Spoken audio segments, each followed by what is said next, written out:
You may remember Budget 2025 when the coalition government found $12.8 billion down the back of the pay equity couch by urgently amending the Equal Pay Act and stopping 33 active claims in their tracks. Well, this week, the advocacy group, the People's Select Committee, made up of 10 former MPs who are women, released its report claiming it breached the rule of law. Submitters were very blunt about the process the government used.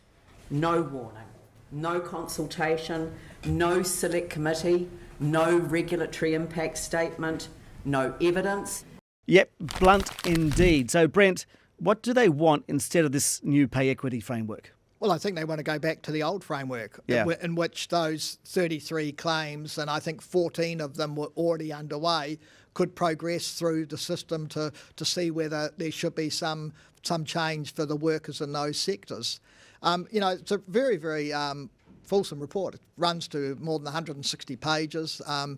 Certainly a lot of work went into it, and it included, as you said, women MPs, but from across the political spectrum. Yep. And I think their main concern was around the fact that the government pushed this through, as you said, under urgency. No one had an opportunity to make any submission on it at all.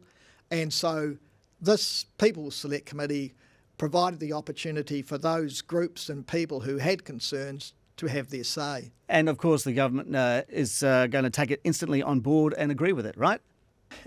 Yeah, right. I mean, the interesting thing is, because I think that the Labor Party have signalled too that it wants to go back to the old system, and the argument will be around, certainly from the government's perspective, of fiscal irresponsibility on the part of those who propose to go back to the old system, because, as they say, they reckon they found $12.8 billion worth of savings. Of course, that's over a number of years. Yeah.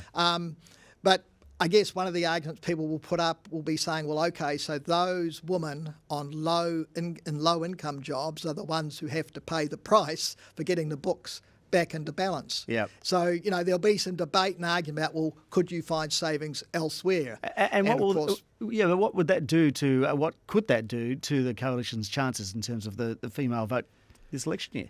Well, look, it's you do get a sense that obviously they might have annoyed a number of women voters in particular. Although if you look at the polls, the coalition largely remains ahead of the opposition parties, although it is a pretty slender lead. So the support hasn't collapsed.